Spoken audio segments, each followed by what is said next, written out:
Welcome to this online lesson on recruitment in the First World War. Patriotism, pals and propaganda versus conscripts and conchies.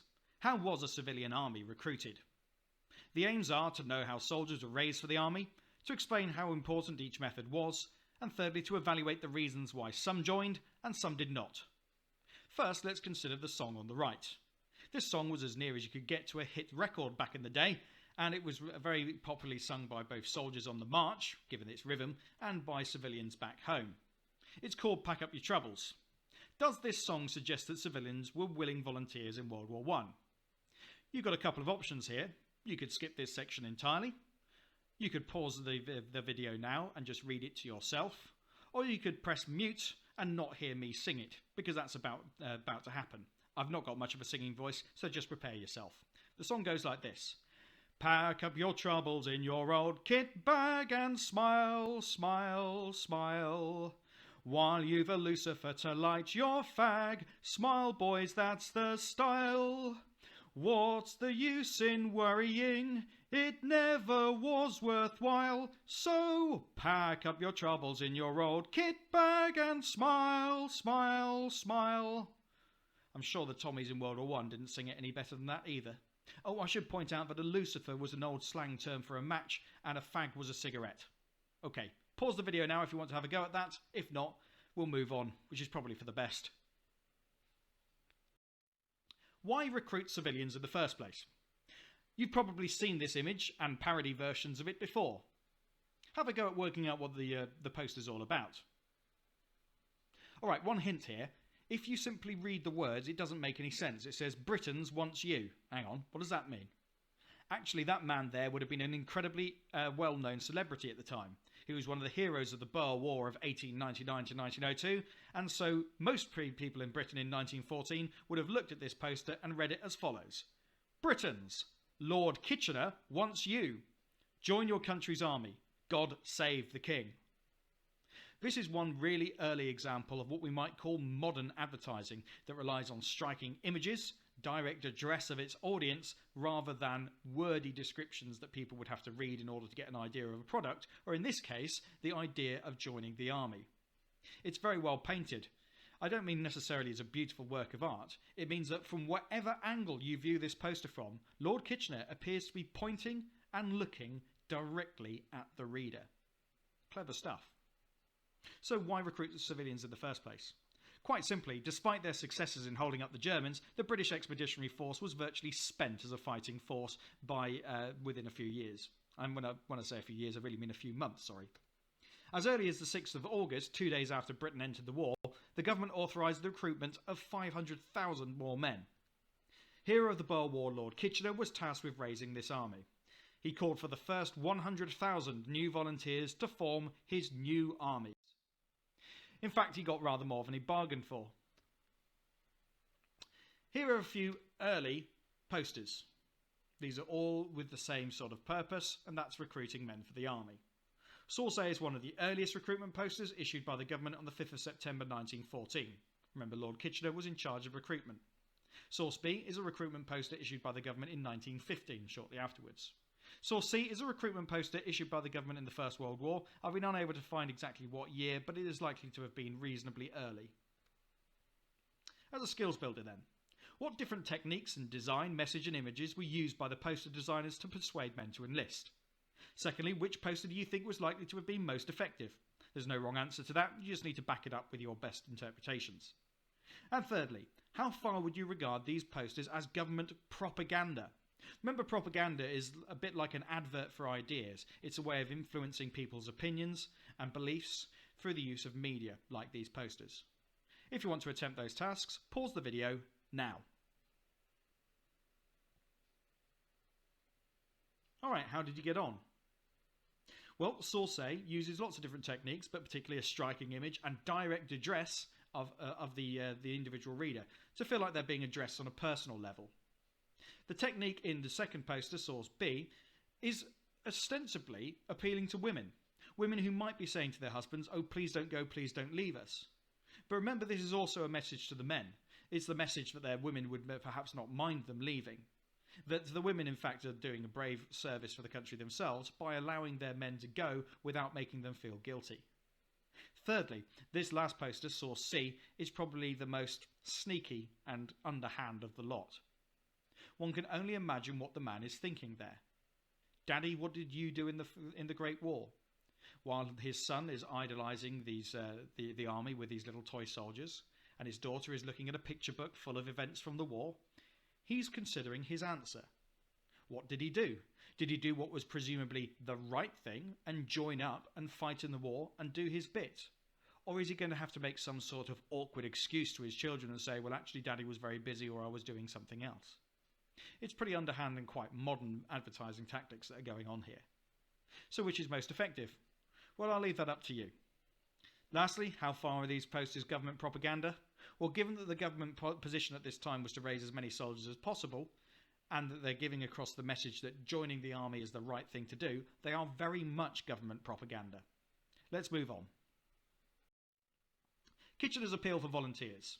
Question: how does this very early, 7th of August 1914, appeal for volunteers differ from the appeals in the posters?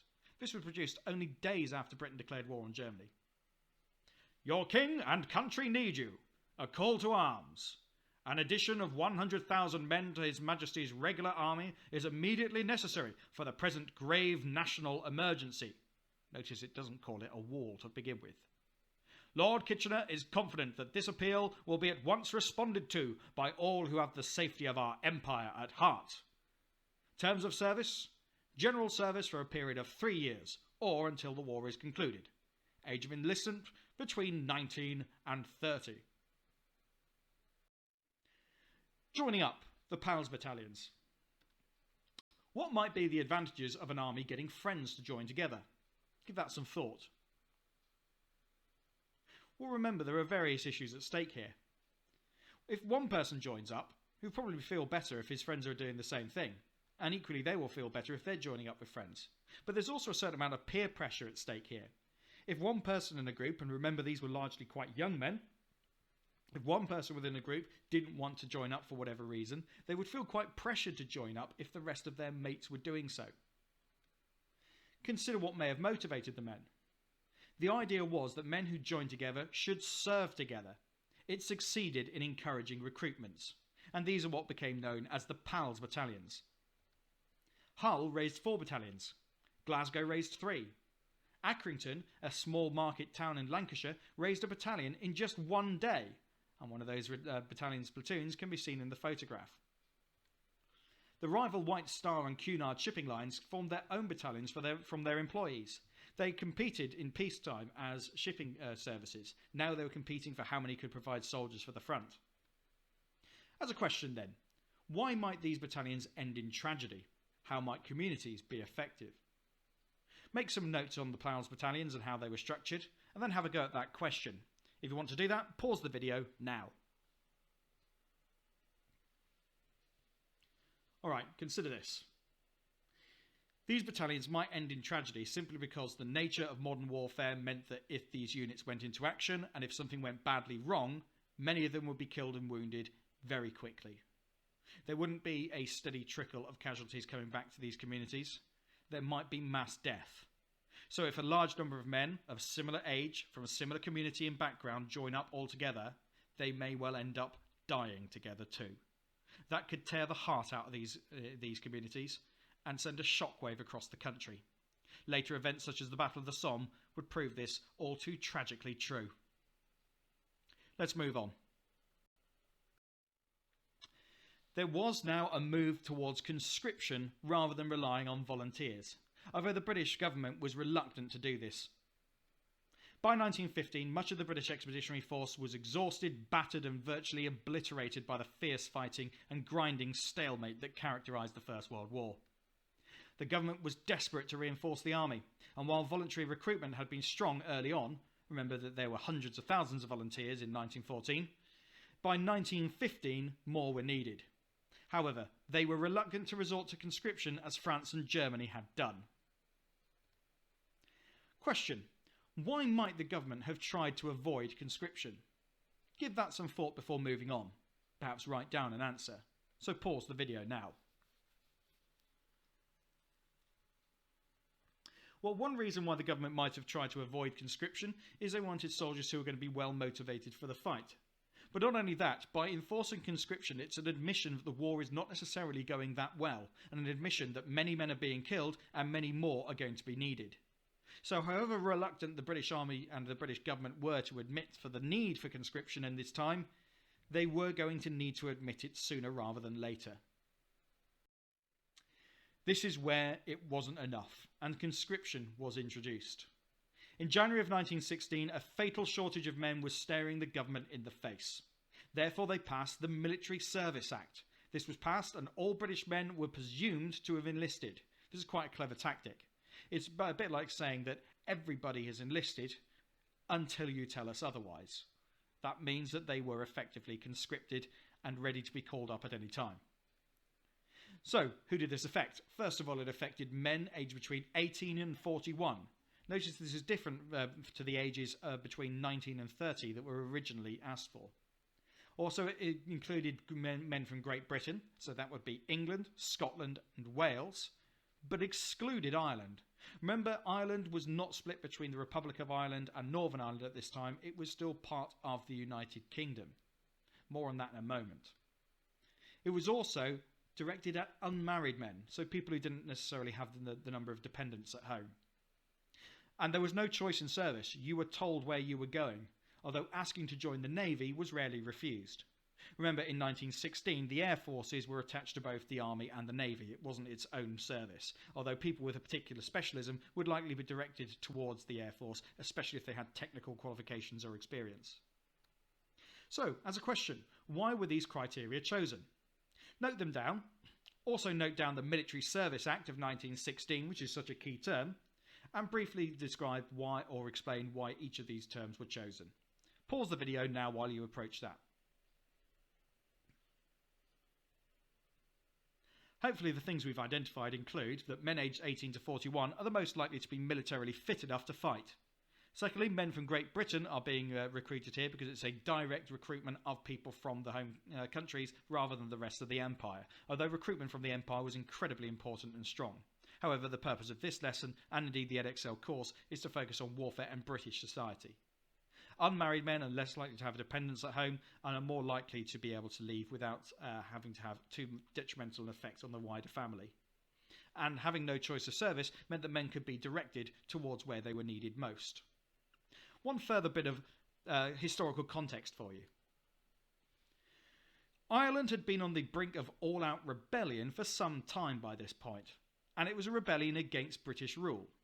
As it happened at Easter in 1916, a rebellion did happen. This has become known as the Easter Rising and was centred around Dublin. But it was brutally crushed and its leaders were controversially executed and shot by the British Army. This was a real low point for relations between the British Army, the Irish and the British government in general. So, to exclude Ireland from conscription was simply done out of a kind of a compromise. The British government was aware that Ireland was on the brink of rebellion and didn't want to tip it over into all-out rebellion. As it would happen within a few years, Ireland would have its independence from Britain, but not without much bloodshed for many years to come. But that would have to be the subject of different lessons. So we'll move on. We're now going to have a look at the terms of conscription and how many men were actually raised. In short, only just enough men were actually found. In May 1916, conscription was extended to married men too. Only people in reserved occupations, so these were jobs that were vital for the war effort, such as working down mines in the railways and so forth, and conscientious objectors, who had to face a tribunal, more on that later, were excused from service under the Military Service Act of 1916. So here are the figures. Note that this shows the years going down the left. The total numbers joining the armed forces, for example, 1,186,357 in 1914, and the fighting strength for the British Army on October the 1st of each of those years. Note that the army gets progressively bigger until 1918, where there is a small drop. I should point out that where it says 1915, that is not 2,475.764, that is supposed to be 2,475,764. It's a typo, but I'm sure that's obvious. Here's some brief tasks then. Briefly describe the trend of recruitment and strength in the army over the course of the war. When we're describing trends, we're looking for the patterns rather than just necessarily listing the numbers. Does it go up? Does it go down? What could you say? Secondly, why might the number of recruits have gone down eventually? Take some time to answer those questions and press pause now. Okay, what have you come up with? Hopefully what you've recognised is the trend of recruitment starts very, very strong in 1914, peaks in 1915, and then steadily declines throughout the rest of the war. However, the fighting strength of the British Army gets progressively larger and then has a slight dip in 1918. Those are the trends that you should have identified. So why might the number of recruits have gone down? Well, consider this. The British population had already had 4 years of war by 1918. Quite simply, there were fewer men in that age group who could have been recruited in the first place. And so that's one of the major reasons why the British Army was not able to recruit more men by the end of the war. Also, it's a bit of a myth to say that the majority of soldiers of the First World War were killed. That's not true at all. Actually, almost 9 out of every 10 came home, even if they came home wounded, sadly. That meant that the fighting strength of the British Army was not constantly being ground down. Yes, losses were serious, yes, replacements were desperately needed, and yes, thousands upon thousands of men were getting wounded as well and therefore unable to serve. However, the fighting strength of the British Army did not just get wasted away with every year that passed. Let's consider a completely different aspect now. Have a look at these items of graffiti. These items of graffiti are found in prison cells in Richmond Castle in Yorkshire. There's quite a clever one at the top here. You might just as well try to dry a floor by throwing water on it as to try to end this war by fighting. That's a sentiment that really sums up pacifism, the idea that all fighting for all causes is wrong.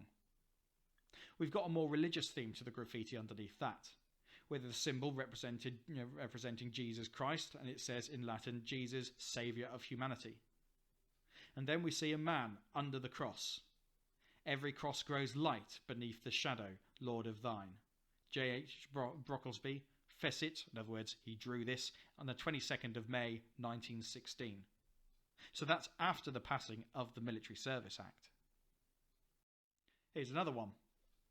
I, Percy F. Goldsborough, of Mirfield, was brought up from Pontefract on Friday, August the 11th, 1916, and again on Friday the 11th to Saturday the 12th of August, and put into this cell for refusing to be made into a soldier.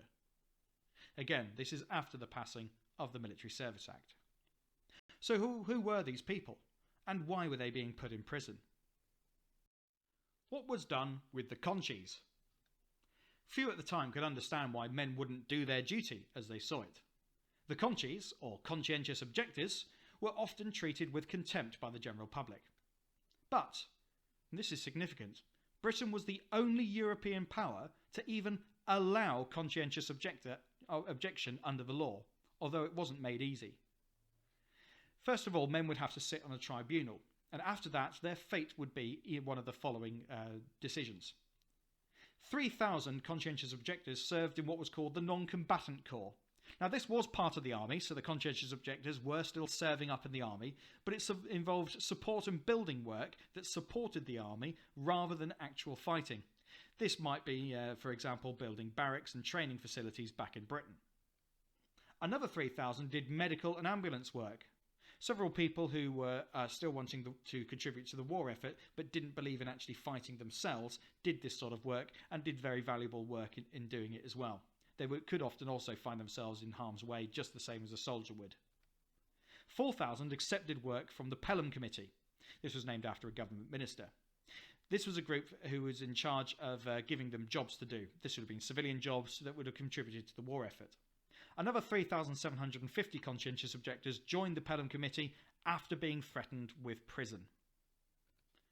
1,500 absolutists, in other words, people who absolutely refused to do any military service or contribute to that side of the war effort at all based upon their moral convictions, were imprisoned, for example in Richmond Castle, pictured on the right. So, write a brief argument from each side. Could conscientious objectors be considered brave? Now, whatever your personal view here, I do want you to try and argue for both sides. This is known as called playing devil's advocate, where you are practicing the skill of arguing a case that you don't necessarily believe in. While you do that, pause the video and we'll continue once you're done.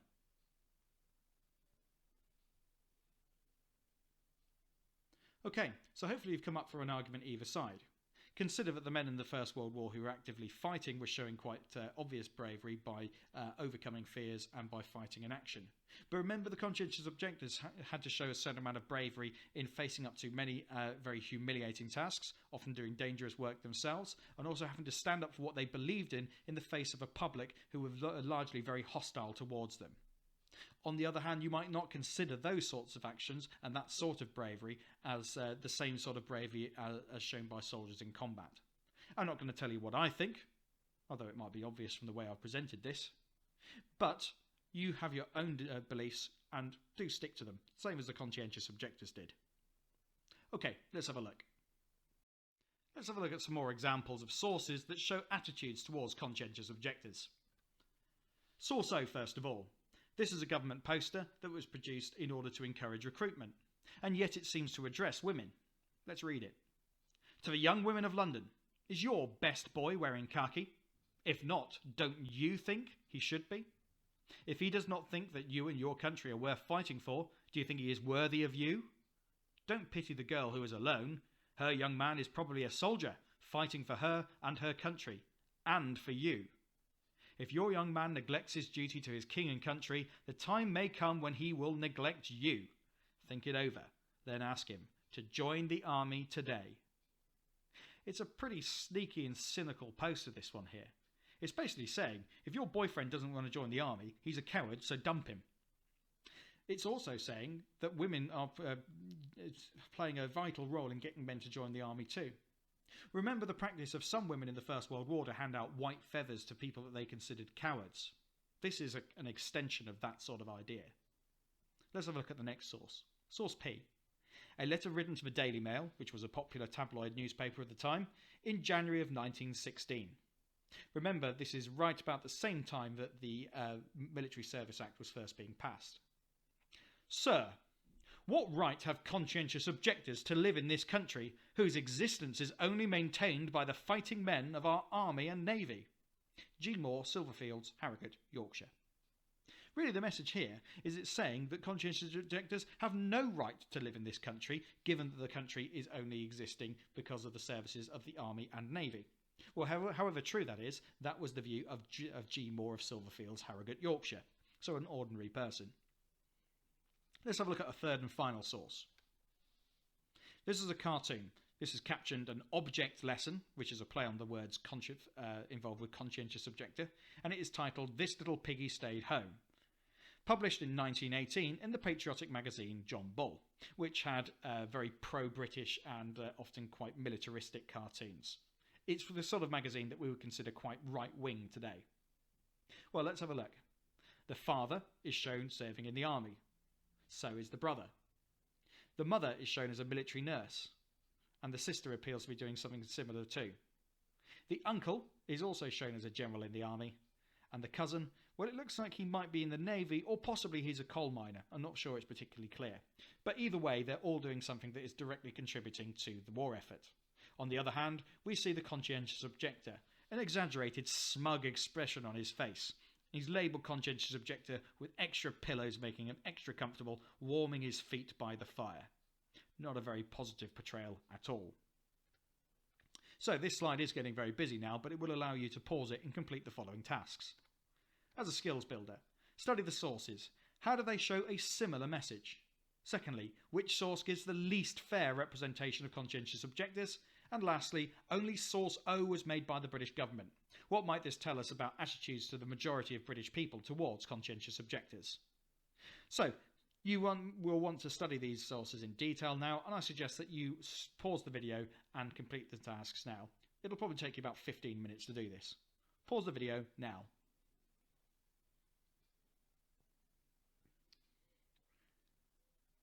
So how are these sources showing a similar message?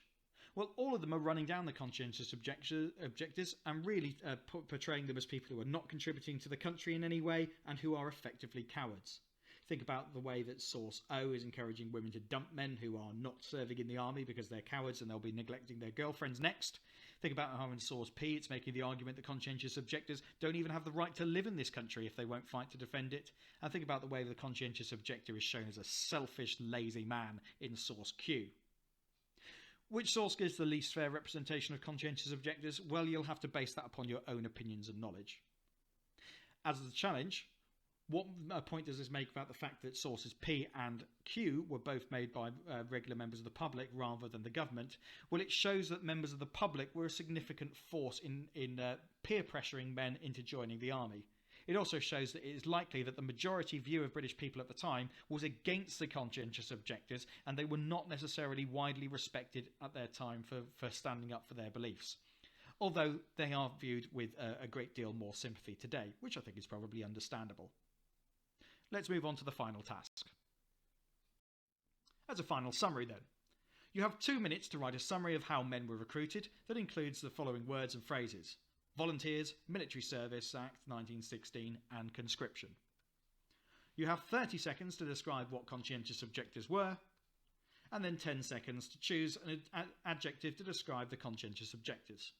So if you pause the video now and start a stopwatch, in just under 3 minutes you should have completed these tasks. And once you have, that will be the end of this video, the end of this lesson, and I'll say thanks very much for watching it. If you found it useful and if you enjoyed it, please like this video and consider subscribing to my channel. Thanks very much and goodbye.